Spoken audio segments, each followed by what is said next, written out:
Punjab Kings बनाम Gujarat Titans IPL 2026 में आज नेहरा जी की टीम के सामने सरपंच की टीम है, यानी शुभमन गिल बामुकाबला श्रेयस अय्यर। अब किस टीम की क्या ताकत, क्या कमजोरी, प्लेइंग 11 क्या होगी और कौन से ओवरसीज खिलाड़ी उपलब्ध हैं और कौन से खिलाड़ी प्लेइंग 11 में ओवरसीज के शामिल होंगे, वो सारी स्टोरी आपके सामने रखनी है। लेकिन उससे पहले आईपीएल में जो 200 रन यूं फटाक से बन रहे थे, वो जो बुलेट ट्रेन की गाड़ी चल रही थी आईपीएल की, वो एकदम नीचे गिरी है चेन्नई के इस मुकाबले में। और समस्याएं हुई, दिक्कतें हुई चेन्नई को। क्यों हुई, कल की वीडियो में डिटेल से मैं आपको बता चुका था कि चेन्नई की टीम अगर खिलाएगी ओपनर ऋतुराज गायकवाड को और संजू सैमसन को, तो बीच में गहराई बल्लेबाजी में नहीं बचेगी। क्योंकि आपके पास डेवाल्ड ब्रेविस है नहीं, महेंद्र सिंह धोनी थाला है नहीं, तो फिर सारी जिम्मेदारी शिवम दुबे के कंधे पर थी, जो अटैकिंग क्रिकेट खेलना जानते हैं। पहली गेंद पर छक्का जरूर लगाया था, लेकिन दूसरा छक्का लगाने की क्या जरूरत थी, ये एक सोच आपके दिमाग में जरूर आएगी। उस मुकाबले की चर्चा करेंगे। वो एक हेडलाइन के साथ आगाज करता हूं कि अपनी एक्स को कैसे ट्रीट करना चाहिए, ये कोई सीखे रविंद्रा जडेजा से।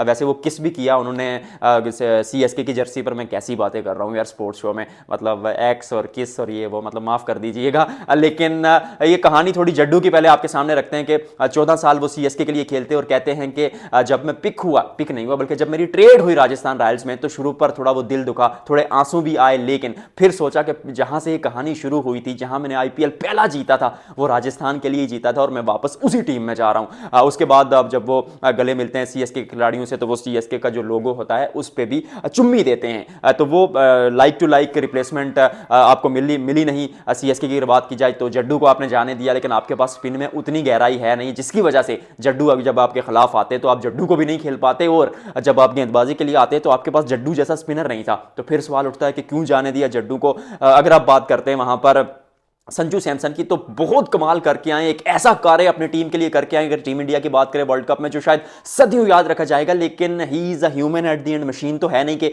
हर मुकाबला खेलेगा और हर मुकाबले में उसी तरह परफॉर्म करेगा। तो फिर अगर वो परफॉर्म नहीं करते तो आपके पास कौन सा वो मौका है या कौन सा वो तुर्प का पत्ता है जो आपके लिए उसी तरह का काम करेगा। चेन्नई की टीम में कमजोरियां बहुत हैं, और ऐसा नहीं है कि टीम बुरी है, they are a far better team जैसा उन्होंने कल खेला। लेकिन एट दी एंड जिस टीम के बारे में आप सोचते हैं कि वो साल हा साल डोमिनेट किया आईपीएल में, वो जब ऐसा खेल खेलती है तो थोड़ा दिल भी दुखता है आपका। उस मुकाबले की चर्चा करते हैं। बादल थे मैदान पर, तो जिसकी वजह से टॉस हुआ, और टॉस होने के बाद जो फैसला किया राजस्थान रॉयल्स ने, टॉस जीतकर वो गेंदबाजी का किया, जो सामने था कि भाई ऐसा ही करेगी, अगर चेन्नई जीतती तो वो भी ऐसा ही करती। अब उस मुकाबले की तरफ अगर नजर दौड़ाई जाए तो ऋतुराज गायकवाड जल्दी आउट हो जाते हैं। फिर उनके बाद साथ क्या नाम है, संजू सैमसन थे, वो भी जल्दी आउट हो जाते हैं। शुरू पर थोड़े से एक्स्ट्रा प्रेशर में लगे मुझे, संजू शायद पहली टीम थी इसलिए एक चौका जरूर लगाया था, लेकिन वो अपने शॉट्स कंप्लीटली खेल नहीं रहे थे। और उसके साथ ऋतुराज गायकवाड लंबे समय बाद शायद क्रिकेट खेल रहे हैं, इतनी टॉप टियर क्रिकेट वो आखिरी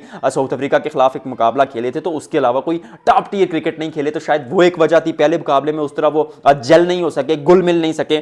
फिर ताश के पत्तों की तरह विकेटें गिरी। आयुष मात्रे आते हैं पहली गेंद पर, वो आउट हो जाते हैं। फिर मैथ्यू शार्ट आते हैं, वो जल्दी आउट हो जाते हैं। सरफराज खान 12 गेंदों पर 17 रन, थोड़ी सी वो उम्मीद जरूर दिलाई थी, पर कैरी वो भी नहीं कर पाए। और शिवम दुबे वो छक्का लगाया था, फिर छक्का लगाने की क्या जरूरत, क्योंकि टीम इंडिया नहीं है कि आपको टॉप ऑर्डर पे इतने रन मिले होंगे। यहां पर थोड़ी सी आपके लिए दिक्कतें हैं, क्योंकि डेवाल्ड ब्रेविस नहीं है यार। और नीचे अगर देखा जाए तो जेमी ओवर्टन जो है वो 36 गेंदों पर 43 रन बनाते, नहीं तो आप 20 ओवर भी पूरे नहीं खेल पाते। इनफैक्ट 20 ओवर तो अभी भी आप पूरे नहीं खेले, 19.4 ओवर में आपकी बारी सिमट जाती है, लेकिन उन्होंने कुछ रन बनाए, और वो जो आपकी नाक कटनी थी वो नाक कटने से बच गई है। और 127 पर जब आपकी बारी सिमट जाती है, तो शायद आईपीएल जैसे इवेंट में आपके गेंदबाजों के पास ज्यादा कुछ बचता नहीं है वो मुकाबला बचाने का, और वही हुआ। वैभव सूर्यवंशी सामने वाली टीम से आते हैं और क्या पिटाई करते हैं यार, क्या खिलाड़ी। आई मीन वो 14 साल के 15 साल के, वो डिबेट अलग रहती है, पर जिस तरह की वो क्रिकेट खेलते हैं, और खासतौर पर जो विकेटों में आती हुई गेंद को खेलते हैं, वो एक्स्ट्रा ऑर्डिनरी है। दुनिया क्रिकेट के जितने सुपरस्टार्स आए वो खेलते थे,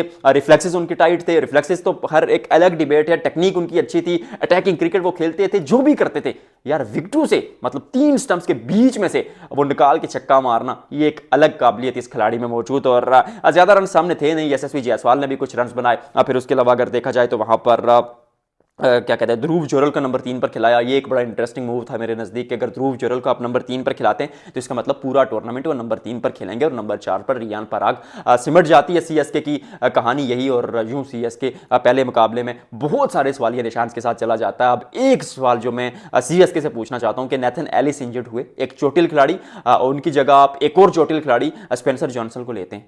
ये काय का कानून, और पीएसएल से आपने उठाया स्पेंसर जॉनसन को, वहां पर पीएसएल की टीम को उठाया ग्लैडिएटर्स ने, अल्जारी जोसेफ को उठा लिया।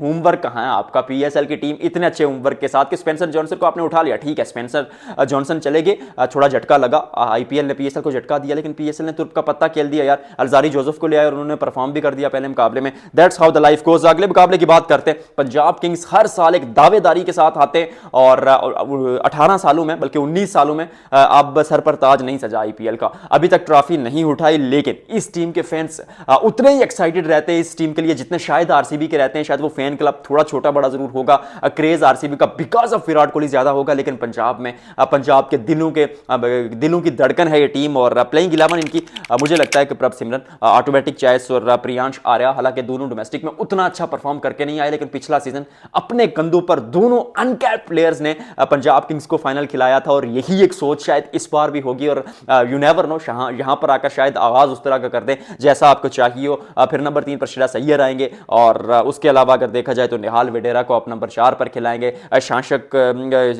शांसक सिंह जो गलती से भी एक दफा पिक हुए थे, वो खेलेंगे नंबर 5 पर। तो अगर आपके टॉप 5 बैटर्स जो हैं वो इंडियन हैं, मतलब ओवरसीज प्लेयर्स नहीं है, और इतनी गहराई है उनमें कि आप उनसे उम्मीद करते हैं कि वो 20 ओवर्स खेलें, तो विच मींस कि आपका फ्यूचर भी सेफ हैंड्स में है और आपकी टीम भी बहुत इसमें ताकत है। फिर आप कूपर कोनोली को खिलाएंगे या मिचेल ओवन को खिलाएंगे? मुझे लगता है कोनोली को खिलाएंगे, क्योंकि उनका बीबीएल सीजन ठीक ठाक गया है, और मिचेल ओवन का भी वैसे पिछला साल अच्छा गया था, इतने बुरे खिलाड़ी वो भी नहीं है, शावर जल्मी में पीएसएल में भी खेल चुके हैं, तो यू नेवर नो कि चीजें कैसे जाएंगी। फिर मार्को येंसन, मार्कस स्टानिस को आप बीच में खिलाएंगे और ऊपर नीचे शफल करके उनके बल्लेबाजी को। और फिर मुझे लगता है उमर जई या जेवियर बार्टलेट में से एक खेलेगा।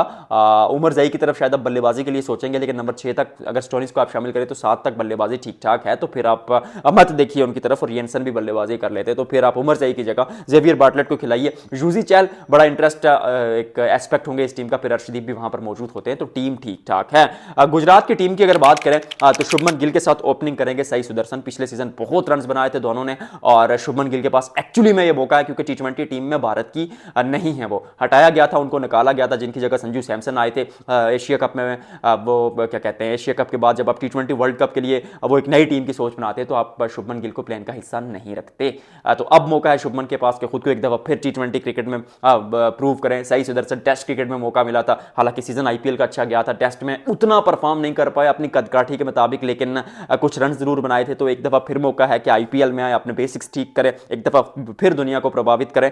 और Jos Buttler, Jos the boss खराब फॉर्म के साथ आ रहे हैं, पूरा टी20 वर्ल्ड कप एकदम खामोश रहा बल्ले से, लेकिन यहां उम्मीद की जाएगी कि जोस द बोस रन बनाएंगे। अब फिर 4 पर किसको खिलाएंगे, ये एक बहुत बड़ा सवाल। मुझे लगता है 4 पर आप वाशिंगटन सुंदर को खिलाएंगे, और फिर 5 पर आप ग्लेन फिलिप्स को रखेंगे, फिर कुमार कुशागरा को रखेंगे। अच्छा खिलाड़ी है ये और खूब पिटाई करते हैं डोमेस्टिक क्रिकेट में, और जिस नाम के साथ यहां पर आए या जिस काम के साथ यहां पर आए, वो ये दिखाता है कि शुरू में ही मौका मिल जाएगा कुमार कुशागरा को। तो I really hope, I am exciting to see this player. फिर जेसन होल्डर को खिलाएंगे या कगीसो रबादा को खिलाएंगे, ये भी एक सोच रहेगी, क्योंकि नीचे तो आपने राशिद खान को तो ऑटोमेटिक चॉइस, आप राशिद खान हो गए, जोस बटलर हो गए, ग्लेन फिलिप्स हो गए, ये 3 ऑटोमेटिक चॉइस है। तो फिर आप कगीसो रबादा को खिलाएंगे या जेसन होल्डर को खिलाएंगे? मुझे लगता है कगीसो रबादा को खिलाना चाहिए, लेकिन अगर आपको 6-7वें नंबर पर बल्लेबाजी चाहिए तो फिर होल्डर को खिलाना पड़ेगा। फिर राहुल तिवारी अभी इस टीम में मौजूद है। आईपीएल में मैं कहूंगा कि मिस्टर आईपीएल के टैग वो छोटा सा इस खिलाड़ी को भी दे दीजिए, क्योंकि आईपीएल में रन बनाते हैं, चाहे वो राजस्थान रॉयल्स के लिए खेलें या फिर गुजरात के लिए खेलें। फिर प्रसिद्ध कृष्णा और मोहम्मद सिराज, तो इस टीम की तेज गेंदबाजी में भी बहुत गहराई है। मुकाबला ये किस तरफ जा सकता है, इसका फैसला तो शाम को होगा। मुझे लगता है कि आज पंजाब की टीम थोड़ा भारी पड़ेगी गुजरात पर। आपको क्या लगता है, कमेंट सेक्शन में जरूर बताइएगा। आपसे मिलते हैं अगले व्लॉग में।